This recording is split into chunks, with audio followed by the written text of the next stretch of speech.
Nah sementara seringkali kita ini generasi muda pegang tasbih sedikit merasa saya di makom tajrid. Ya, atau kita duduk menghafal Al-Quran, kemudian kita bilang saya di makom tajrid. Saya nggak perlu lagi berbisnis, nggak perlu bekerja. Padahal kalau kita lihat para kiai itu di pondok pesantrennya ya pasti itu ada tokonya. Ya ada tuh tokonya yang jual keperluan untuk santri atau untuk wali santri kalau berkunjung. Kan ada bisnisnya, modelnya apapun, ada pekerjaannya. Sementara kadang kita nih santri-santri kita baru pegang tasbih kalau bahasa saya gitu. Sedikit duduk zikir, ya belum banyak pula zikirnya, udah merasa di makom tajrid. Nah ini adalah satu kesalahan yang sering dialami oleh salik yang tidak berguru. Bismillahirrahmanirrahim. Nah satu hal yang saya teladani dari guru-guru saya, jadi saya ini kebetulan ketemu guru-guru yang semuanya itu tak pernah letih berusaha, tak pernah lelah menekuni asbab, ya upaya untuk mencari, ya upaya untuk mendapatkan penghasilan sesuai syariat. Jadi sarana-sarana untuk mendapatkan penghasilan sesuai syariat yang kita biasa sebut dengan bekerja, kebetulan saya ketemu guru-guru yang seperti itu.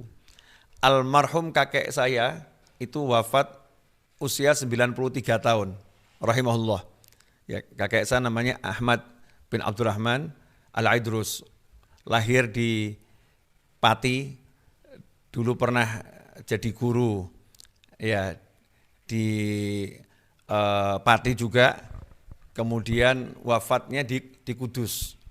Ya wafat di Kudus. Kakek saya pernah ngajar di pondoknya Mbah Dholeh Salam rahimahullah Kajen, dan juga di tempatnya Yai Muhammadun Runting ngajar di sana. Bahkan ayah saya lahir di pondoknya Yai Muhammadun Runting, Yai Muhammadun.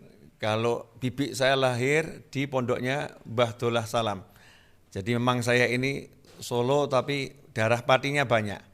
Makanya kalau nyambung sama Rembang ya, sama Gus Yasin itu hal yang wajar-wajar saja, nyambung sama santri Gayeng ya. Kakek saya wafat usia 93 tahun.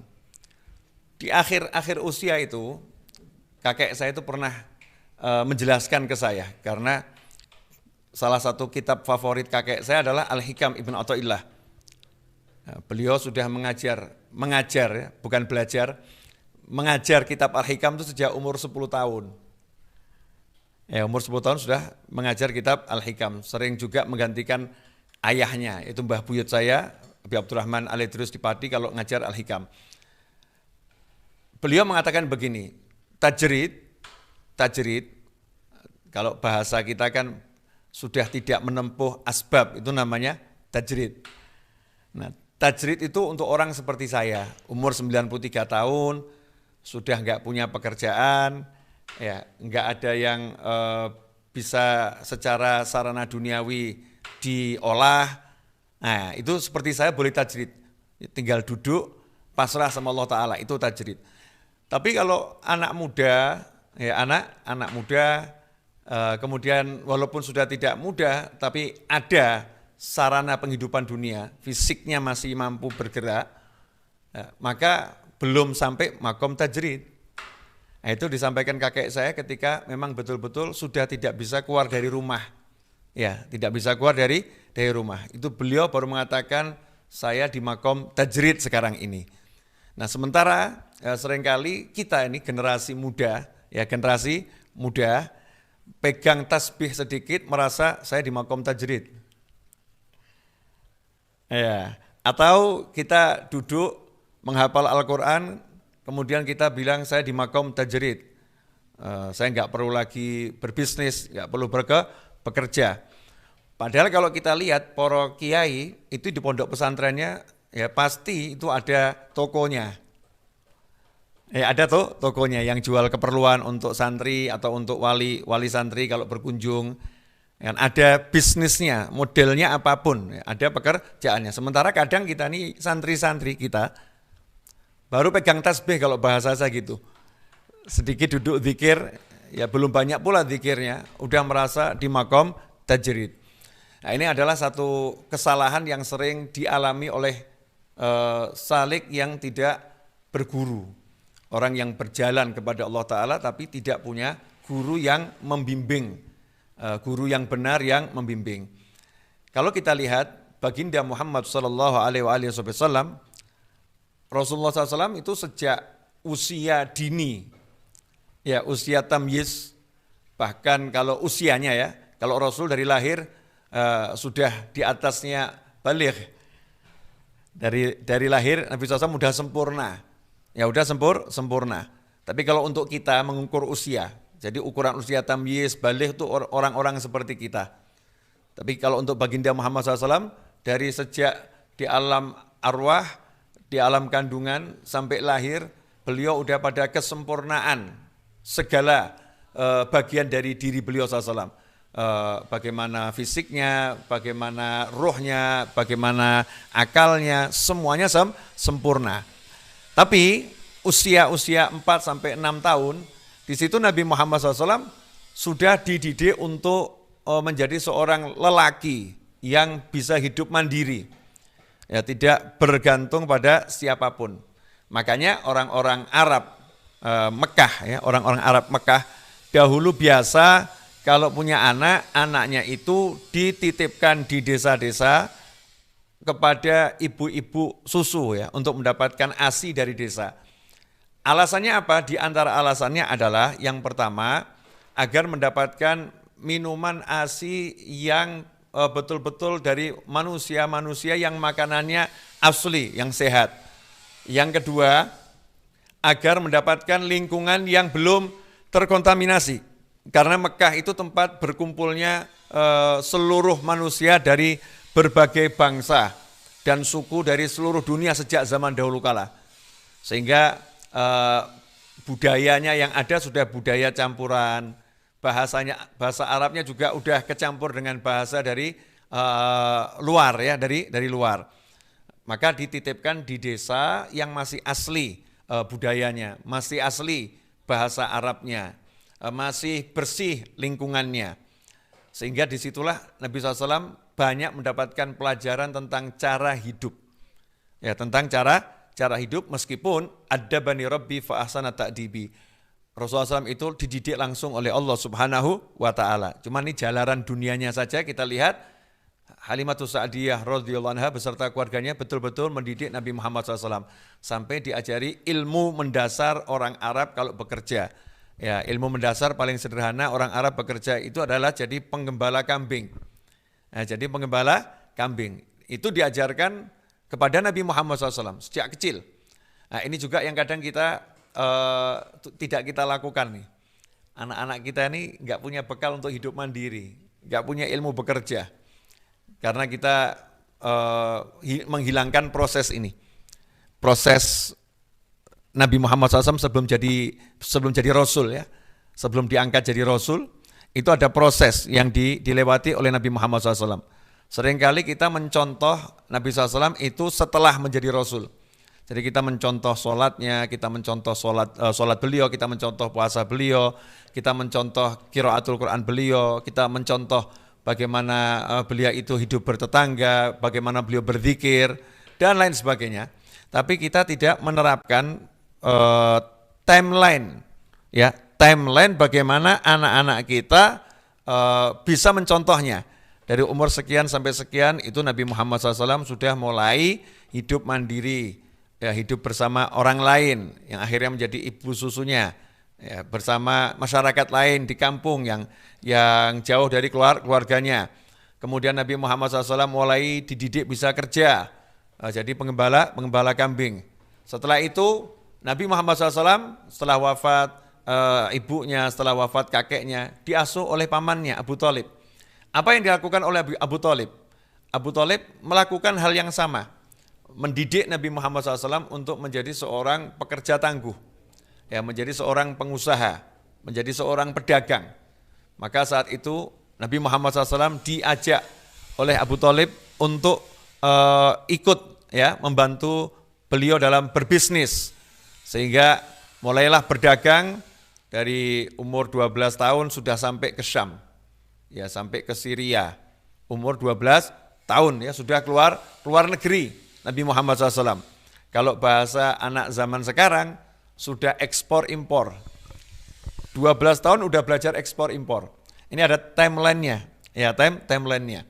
Kemudian usia 25 tahun Nabi Muhammad SAW udah sukses secara finansial.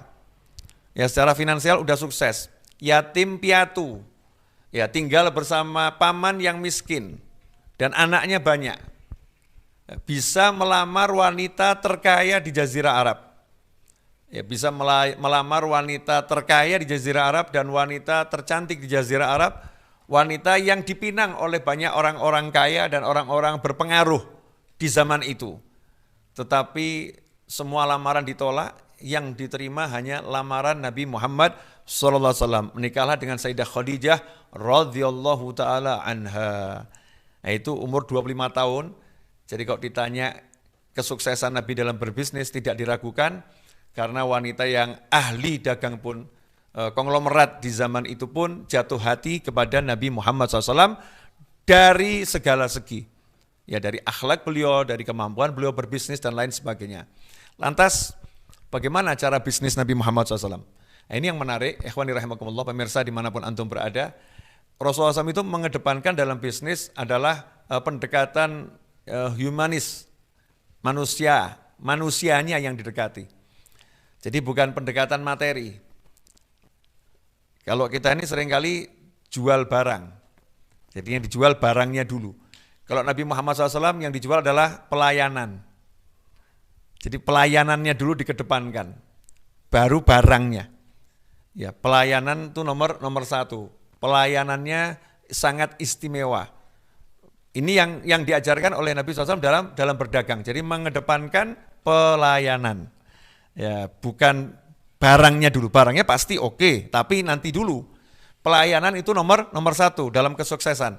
Nah, itulah yang diajarkan oleh Nabi Muhammad SAW, di mana beliau mengedepankan kejujuran dalam berdagang.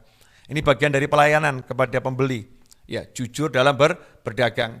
Sampai beliau menyatakan pedagang yang jujur itu derajatnya sama dengan orang yang gugur sebagai syuhada. Gugur sebagai syuhada di medan laga loh ya, betul-betul perang. Kemudian seperti pahlawan-pahlawan kita yang gugur dahulu ketika memerdekakan Negara Kesatuan Republik Indonesia.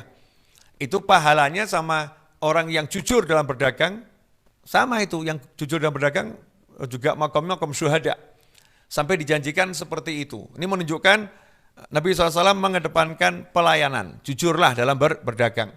Kemudian Nabi SAW mengedepankan senyum, ramah, ya, lembut, dalam ucapan lembut, wajah menyenangkan. Kemudian secara sistematis Rasul pun juga mengedepankan catat-mencatat. Jadi pencatatannya itu rapi, detil. Ya, kalau yang di hutang apa, yang cash apa, semuanya ada detilnya. Itu yang dilakukan Nabi Muhammad SAW. Nah, kemudian kualitas barangnya, ya, menjual barang yang berkualitas dan dengan cara yang sangat indah dan harganya murah. Nabi SAW mengejar omset, ya, omsetnya yang banyak agar barang ini lakunya cepat, ya, menjual dengan cepat, menjual banyak dan menjual untung, nggak rugi. Nah, yang menarik, setiap kali seseorang itu berbisnis dengan Nabi Muhammad SAW, maka siapapun yang tersentuh dengan style bisnis Nabi Muhammad SAW, gaya bisnis Nabi Muhammad SAW, nggak akan cari orang lain. Ya, nggak akan cari orang lain. Semuanya puas, semuanya kemudian mengatakan, ya udah saya akan beli barang hanya dari beliau. Ya, saya kalau mau beli barang hanya dari beliau. Sehingga diceritakan setiap kali Nabi Muhammad SAW itu berangkat ke luar negeri membawa barang dagangan, tidak pernah lama belum ditaruh kalau bahasa kita sudah habis. Ya, belum ditaruh sudah habis. Bagaimana bisa seperti itu? Ya tadi itu. Karena memang beliau mengutamakan pelayanan yang terbaik, kemudian juga barangnya berkualitas, yang ketiga harganya murah, ya tanpa merugikan orang lain. Ya tanpa merugikan orang lain. Ikhwani rahimakumullah.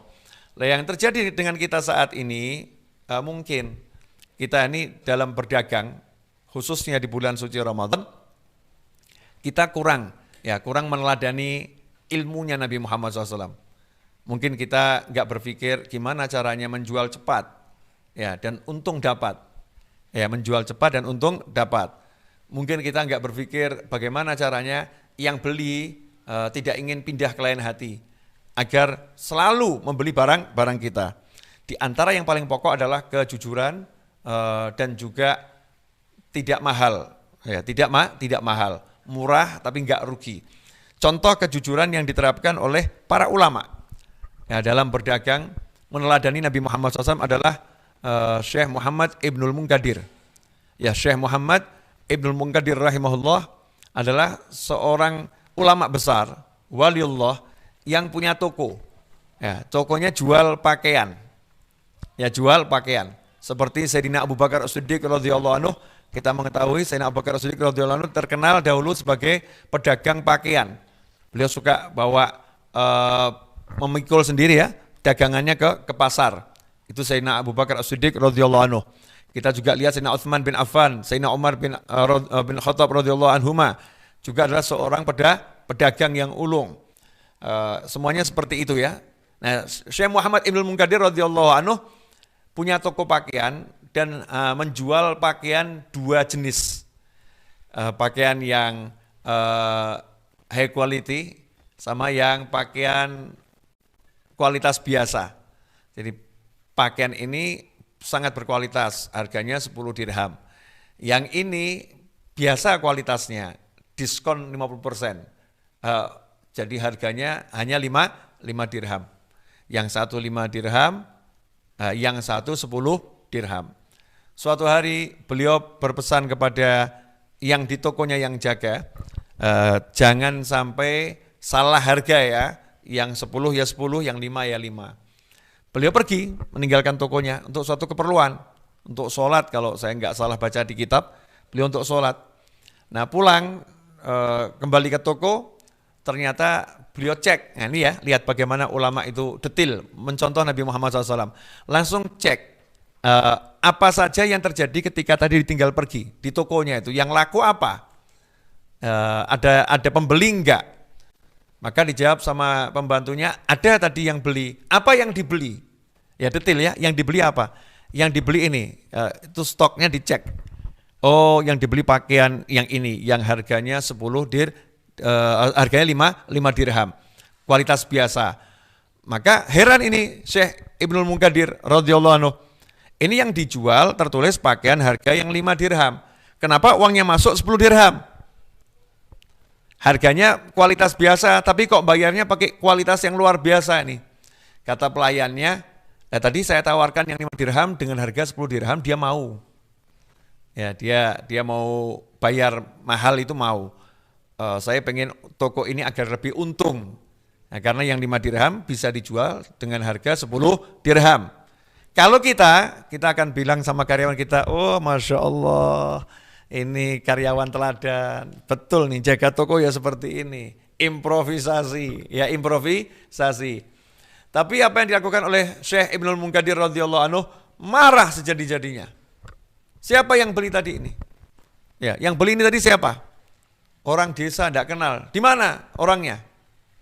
Tadi perginya ke sana. Akhirnya beliau keluar meninggalkan tokonya, keliling satu kota, cari orang tersebut. Dicari sampai akhirnya ketemu, radhiyallahu anhu. Setelah ketemu, maka beliau nanya sama orang tadi, kamu tadi beli di toko pakaian ya? Iya.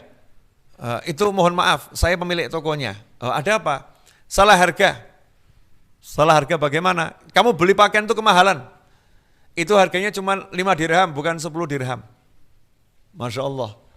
Ya, dapat untung lebih, mau dikembalikan nih. Katanya yang beli, enggak kok, enggak kemahalan, buat saya 10 dirham ini murah kok, dan ini barangnya bagus. Kata yang beli. Ini yang beli juga orang aneh juga ya. Kalau kita ya, oh alhamdulillah, makasih. Itu kalau kita. Katanya yang beli, enggak kemahalan, saya mau beli 10 dirham. Katanya Ibnu Munkadir radhiyallahu anhu, enggak bisa. Itu harganya 5 dirham, bukan 10 dirham. Jadi dua orang ini, yang satu ngotot, ya rela beli 10 dirham, yang satu ngotot tidak rela dibeli 10 dirham. Maunya dibeli 5 dirham yang lebih murah. Nah akhirnya Syekh Ibnu Munkadir ngomong, kamu cuman punya pilihan ini. Yang pertama, saya ganti bajumu tadi dengan pakaian yang harganya 10 dirham, sesuai harga. Kualitasnya lebih bagus, kainnya lebih bagus. Yang kedua, tetap barangnya tetap itu, tapi saya kasih kembalian lagi 5 dirham. Saya tambahin, uang kamu saya kembalikan 5 dirham. Yang ketiga, uang kamu saya kembalikan semua, barangnya bawa sini. Gak usah beli barang saya. Ikhwan rahimakumullah. Katanya orang desa tadi, wah daripada pusing ya, orang aneh ini. Ya udahlah, bawa sini yang 5 dirham. Diterima yang 5 dirham. Pergilah Syekh Ibnu Munkadir dengan hati lapang. Pergi balik ke tokonya dengan mengeluarkan uang tambah 5 dirham. Pulang ke tokonya. Maka saat itu orang dusun tadi ya, nanya sama yang di sekitar, sopo kui? Ya, siapa ini? Orang ini siapa ini? Orang kok anehnya luar biasa. Maka yang lain ngomong, kamu nggak tahu itu siapa? Nggak tahu. Itu Syekh Muhammad Ibnul Munkadir radhiyallahu anhu. Oh, itu Syekh Muhammad Ibnul Munkadir itu. Iya. Ya Allah, ini orang yang kalau di desa kami paceklik nggak ada hujan, kami tawasul bawa nama beliau langsung turun hujan. Ini orangnya, ternyata saya baru ketemu. Ya pantas, memang orangnya solehnya luar biasa. Ikhwani rahimakumullah. Nah, ini namanya cara dagang yang untung dunia, untung akhirat. Yang dikejar adalah barokah. Ya, nilai tambah ukhrawi. Barokah ini kan nilai tambah yang nggak ada dalam buku ekonomi. Nah, dalam buku ekonomi kan 1 tambah 1 sama dengan 2. Kalau barokah itu 1 tambah barokah sama dengan unlimited. Ya, nggak ada apa namanya tolok ukurnya. Keuntungan yang tidak bisa diprediksi. Barokah itu akan menyebabkan Allah kasih rezeki min haitsu la yahtasib. Ya min haitsu la yahtasib.